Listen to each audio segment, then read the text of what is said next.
Hey guys, welcome back to Thelearningdroid.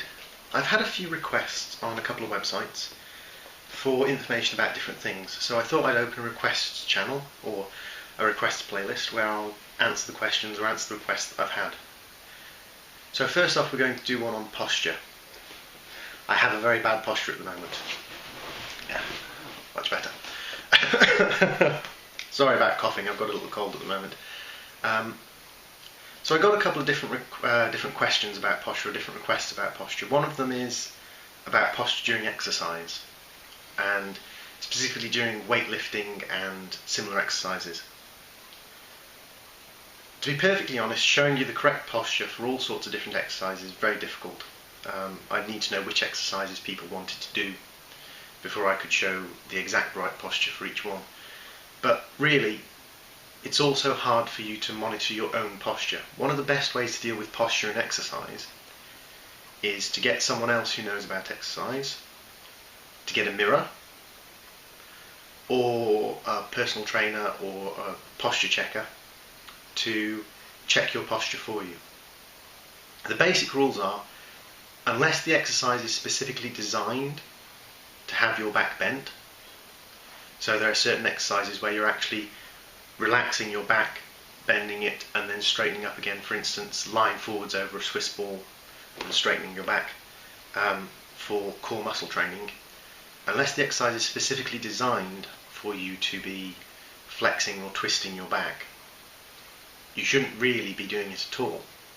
If you're exercising your legs or your arms, your back shouldn't be held stiff, but it should be held naturally straight.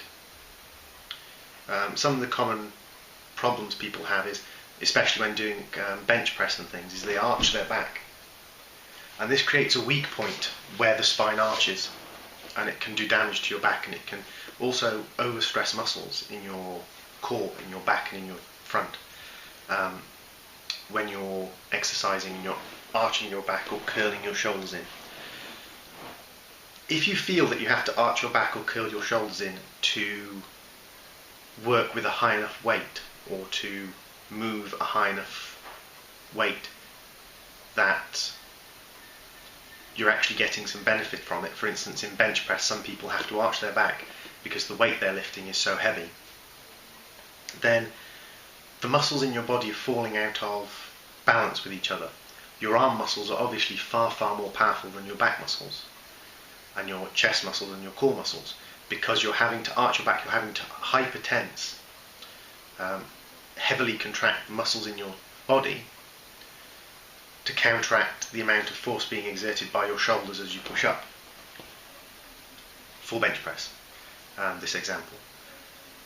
So if you're doing that, what it says to me as a personal trainer, or as a person who's into personal training, is you really have to strengthen your core muscles more, your back muscles and your core muscles. So you have to look for exercises that will allow you to do that, so that you're not putting risk on your spine and back. The other question I had about posture was, someone said that their posture had fallen out of place for a long time, and it was causing them pain when they sat up straight. It was making their back hurt. There's a couple of reasons for this. If it's serious pain, you should always go to your doctor and ask to see a physiotherapist. With any real pain you're getting, you should always see someone who knows a lot about the body, and you should see them face to face, because getting advice from books or videos and things, although it can help, can also be dangerous, because, for instance, with lower back pain can be caused by either too weak muscles in the back being too weak, or muscles in the stomach and the pelvis being too weak. And if this is the base of your spine, muscles in the back being too weak causes your spine to curve up, tilting your pelvis forwards.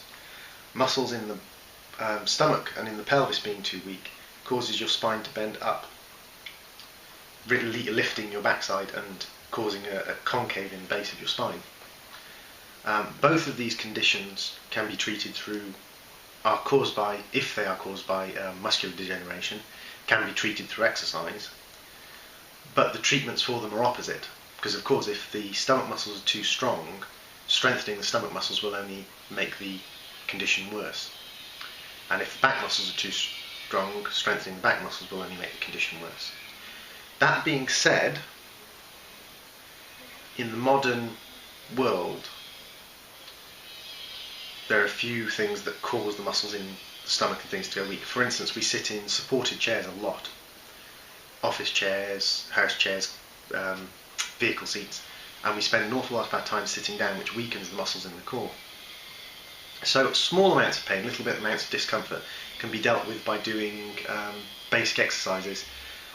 The plank, crunches, V-sits, basic exercises that aren't going to cause a major problem. I mean, I love the plank because it helps balance out the muscles in the body. Doing the plank for any prolonged period of time will tell you where your weakness is, because that's the bit that will collapse when you do the plank properly. There are lots of different exercises. I will show some exercises on another playlist, showing some exercises for you to do. But one of the best ways to do it is to see a personal trainer or a physiotherapist face to face, so that you can find out what it is that is causing your back pain when you're sitting in a good posture. Another issue is length of tendons. If your tendons are too short or too long, it can cause issues with posture and with pain. Stretching is the way to help that. I'll show some stretches in another playlist. Basic stretches are leaning stretches, reaching stretches and things. Reasonably safe, done statically, and most beneficial when done warm. But we'll talk about that more in the stretching playlist. So I hope this helped my 2 requests. Thanks very much, and I'll talk to you another time.